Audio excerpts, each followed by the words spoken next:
talking about TV now. Yes. It's your TV dinner version of Breakfast All Day. There you go. Christy and Alonzo are still here, and we're going back to True Detective, episodes 2 and 3 of this new third season, because I'm a dumbass and I didn't watch the second episode. When they aired the second episode after the first episode, I didn't realize it was there, so I've now since played catch up, and then there was a third one on Sunday. Right. So now we're caught up. We're all caught up. Today. We're here for you. So, Okay. Alonzo, please tell us about episode 2 is Kiss Tomorrow Goodbye, directed by Jeremy Saulnier. Episode 3 is The Big Never, directed by Daniel Sackheim. Yes. So, we're obviously getting deeper into the case, but obviously, over the 3 timelines. But the big move forward is that in the 1990 timeline, they have found fingerprints for adult Julie at the Walgreens that has been broken into by presumably people who are stealing drugs. So she's alive, and there's a question of whether or not she is a drug addict and criminal. The 2015 Wayne is clearly still dealing with memory issues, and they seem to be sort of dancing around the notion of him having Alzheimer's, but no one wants to say the word. But he is, he's finding himself in strange places, but he knows that he's going to those strange places for a reason. He just can't remember what that reason is. Right. That last image of the end of episode 2 is quite chilling, where in the middle of the night he finds himself in his bathrobe and like boxer shorts and a t-shirt at that intersection where the house was. Yes. And he doesn't quite know why he's there. Yeah, there's still there's some integrity there to him. There's some pull that he's trying to understand, which has got to be enormously frustrating to somebody who was so meticulous with details for so long. Right. So I think, we're dealing with this sort of it's a detective story where our chief conduit into it is eventually somebody who's dealing with memory loss. And so it just an already complicated mystery is complicated even further by the fact that there's this lack of mental acuity and ability to sort of remember clues and sort through them. It puts everything into question across all 3 timelines. Exactly. Yeah. And so, we find out that, in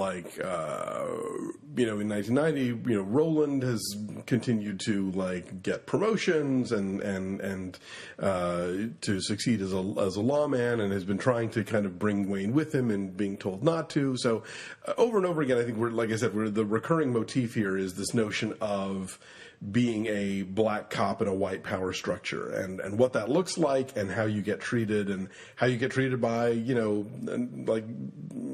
potentially friendly witnesses even. Do they want to talk to Stephen Dorff? Do they don't want to, because they don't want to talk to, they want to talk to Roland, they don't want to talk to Wayne.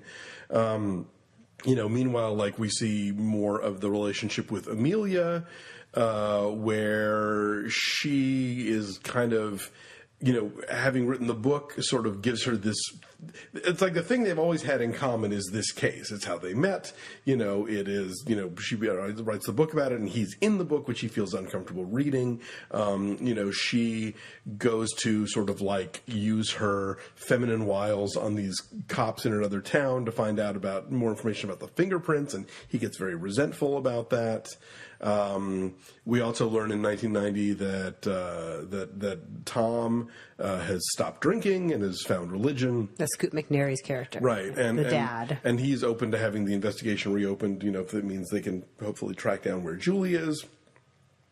We find out that the kids were lying about where they were going. So what's that about? They were off playing in some deserted area where people kept seeing a sedan. We find out that the cops weren't really following up on the whole sedan thing, even though a lot of different witnesses pointed it out to them. This brown car with a black man with a scar and a white woman.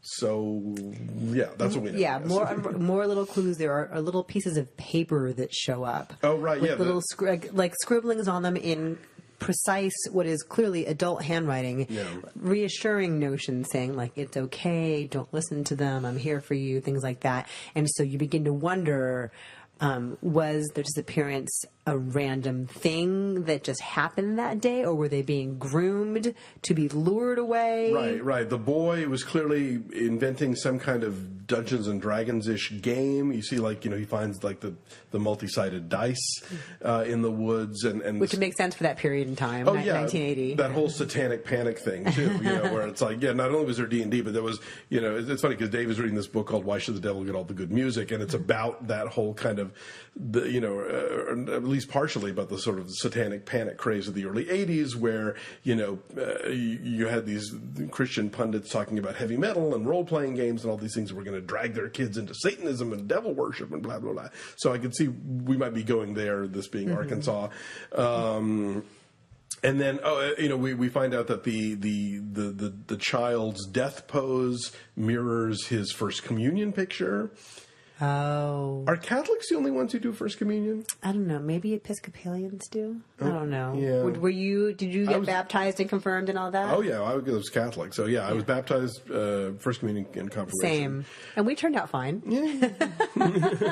But no, I was curious about that because, like, the Scoot McNairy family did not strike me as Catholic, but Episcopal might work. Yeah. Anyway, I don't know how that stuff works. So, what's a couple of intriguing things here as you find out more and more about Amelia, about Carmen Echogo's character, who at first seems like a really sweet school teacher who has some ambitions of getting out of this town and doing something else besides teaching school in small town Arkansas.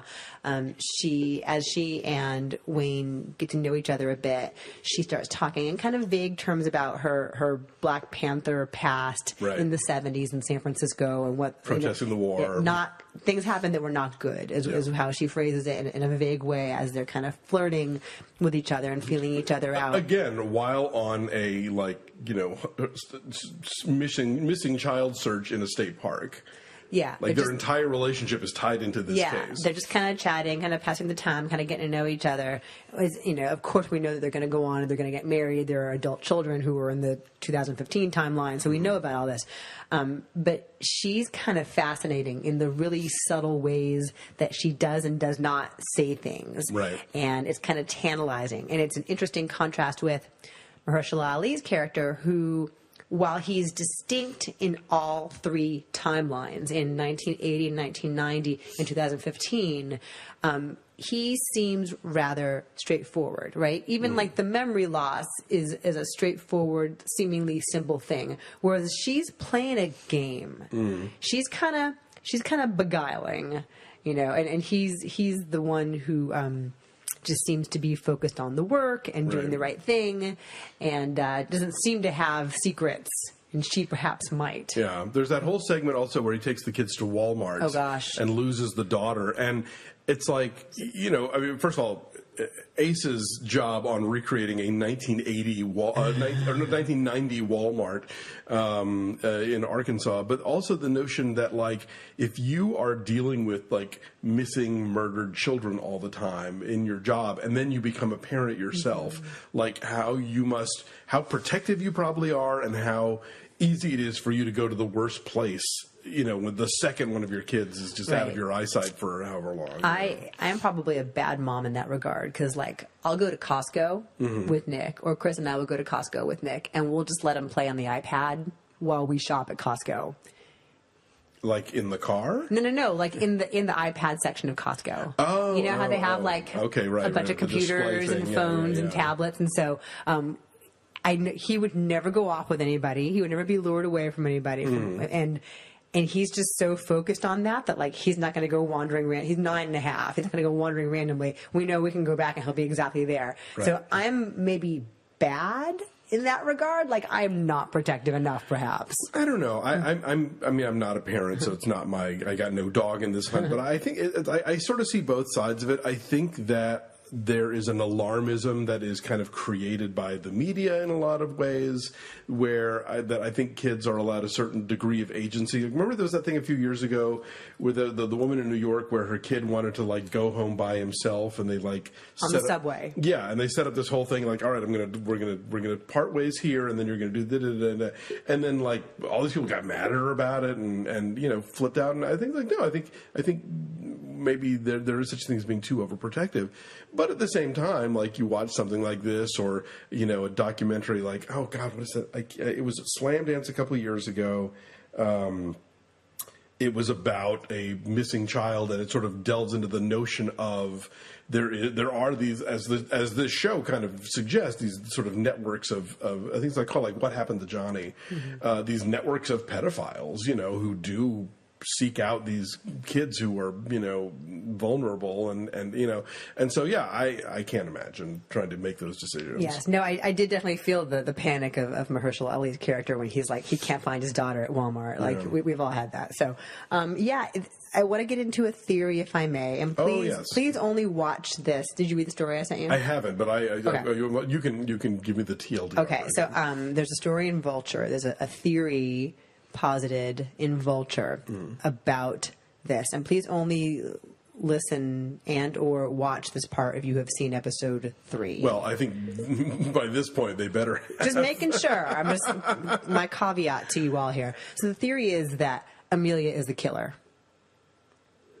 Wow. That Amelia wanted to make a name for herself with like a true crime novel, and how better to do it than to actually be the killer. And to know stuff. So she knows stuff, and then she also knows stuff from the investigative perspective because she's involved with the lead investigator. And that you see examples of how she's really good with kids. There's a kid at the school that the police are trying to question about a friend of the kid with the boys. puppy who they were allegedly going to go play. Right, the friend of the Purcell kids, and he wasn't talking to anybody. And then Amelia sits down with him and is just kind and warm, and she gets him to talk. And they comment on that, like, "Wow, he hasn't been talking to anybody. You have a really great way with kids." And so that suggests that perhaps she has the ability to, lure kids away to make them feel safe, make them feel loved, and then perhaps go in for the kill. That's part of it. And then there's also But then what happened to Julie?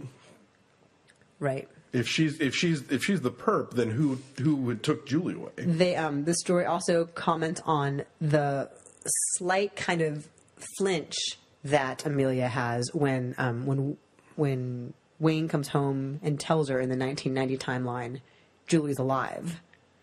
Her face is not one of like, oh my God, really? She's not excited. Right. Her face is like, oh. Like it's almost pained or scared or like panicked slightly at the notion that this person got away. And then the car, the nice brown sedan might be the same kind of car that we see at the beginning of episode 1 when Wayne and Amelia are talking and a guy calls out to her that seems to be her boyfriend, and then she hops in the car with him. That might be the same kind of car. So is it possibly that it was a black woman and a white man, not a black man and a white woman? Maybe. So that's the theory that is that Amelia is actually the killer. Well, after Westworld season 1, I've decided to stop reading these theories because, everybody was right about Westworld season 1 to ruin the whole thing.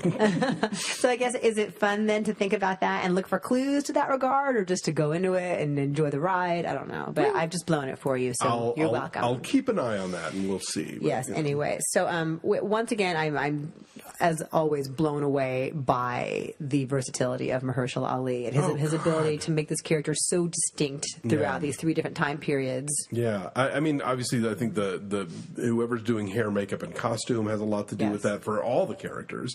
But yeah, Ali really, you always it's that thing where they don't have to tell you on screen when it is. Yeah. Like you can just watching him, okay, this is this version of this guy. And that's not just the hair or the clothes; it's the way he's carrying himself. Absolutely, the old man makeup is excellent in this. I meant to mention that in the first episode we talked about, but it's so good. Yeah. It's so believable and doesn't look fake. It's so hard to pull off old man makeup well. Yeah. And I was trying to think of what are examples of good, specifically black old man makeup, and it's the Eddie Murphy movies. I think it's a touch clumps. Exaggerated, Right, but that is also, if you'll recall, isn't that Academy Award nominated? Rick Baker, winner. Rick Baker. For Norbert. Norbit, he Norbit, won, right? Yeah. Did he win? Okay, I think he did. I don't remember anyway. So Oscar winner Norbit. Yes. But obviously for any race, gender, whatever, it's hard to do without the high school play of Baby powder in the hair and lines on the forehead. No, it's being done very well. My only thing about not thinking that it's Amelia is just that my takeaway from the first 2 seasons is that when they ultimately do reveal the killer, it's like either someone you've never seen before or some tertiary character, and it was never really about the whodunit. It was about the psyche of the detectives, But maybe they've got a different direction. Yeah, the character exploration.